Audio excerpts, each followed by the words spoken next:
What would you say if I'd ask you to think of a combination of a deck builder with a chess theme set in space? Then you would probably answer with who are you and how did you get into my house, but that's not the answer I'm looking for. Space Invaders is a new grid-based deck building roguelike which sees us traverse into a hostile world, split into 3 acts, filled with tough enemy encounters, clever combat systems and can we stop?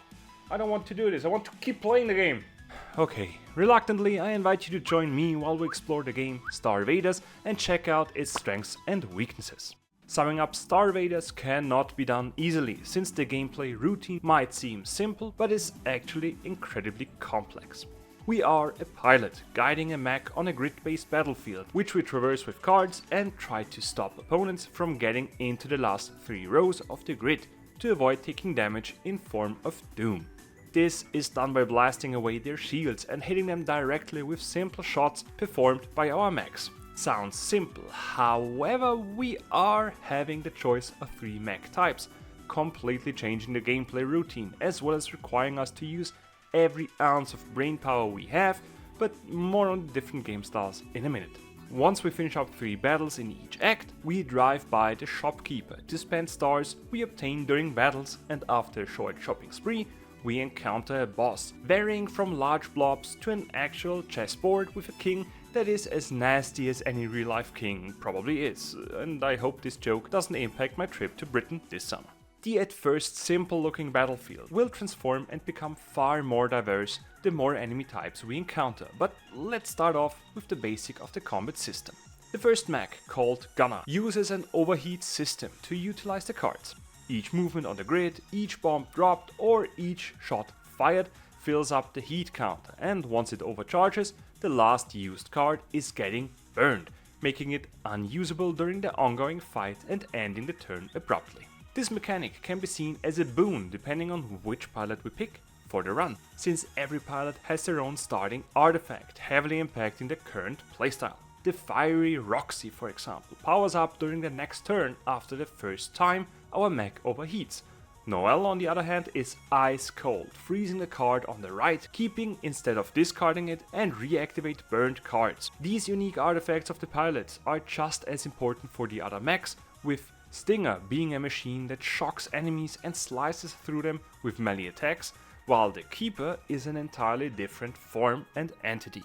Its playstyle relies on summoning creatures we use for explosive suicide missions, I kill you, utilize their own abilities to crash into enemies or even slice past them, depending on what summon we have on the field. The complexity of the different mechs and the combination of them with the various pilots we unlock is incredible, not to mention the customization options we are presented with during a run.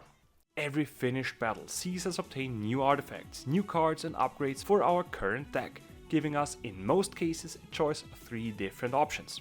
Those rewards depend on our choice of encounter, seeing us pick our enemies and the possible benefits from the fight in each act. During those battles we obtain stars as a form of currency, however with a little twist, we gain more stars the more enemies we take care of during one specific turn. Blasting away 3 enemies at the same time heavily beefs up our income compared to a single shot. This sees us cleverly work around and strategize to first lower specific invaders' shields before we go for the finishing blow. Once we have enough stars, the visit to the shopkeeper is a great intermission stop, letting us buy out her stock or even refresh the inventory with valuable tokens which have one more function. Since our choices are quite final and often can result in devastating results with many invaders hitting up our last 3 rows, we do have a limited option to rewind the current turn. However, compared to other deck builders, we don't just simply rewind the turn, giving us the same cards and another chance to utilize them differently, but rather increase our chance with a new set of hand cards drawn. Those tokens are incredibly valuable and limited in numbers per act. Either through the use of those or clever strategies as a whole, we can avoid taking any damage. This damage is called Doom, which increases with a successful cast of an invader in the last 3 rows of the board. Through additional battles and choosing specific scenarios, we get to reduce the accumulated damage, while a filled up Doom bar sees us lose the run and, in a typical roguelike fashion, all our progress. If we avoid stacking up doom damage and successfully beat all 3 act bosses and clear out all 3 difficulty levels and gain access to unique challenges changing the setting of each run, only then are we able to finish this somewhat lackluster and slightly confusing story with a 4th act boss, which I haven't beaten yet, so there might even be more to explore. Hell, I am just here doing the review instead of giving this tough nut another go.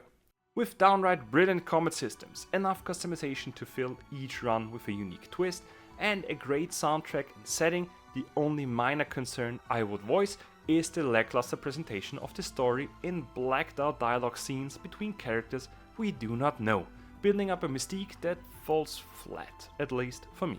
Regardless of that, the overall experience is incredible, and I will now finish the video to play more Star Vader, so leave a like, subscribe and leave me alone. I need to finish the freaking last act of the game!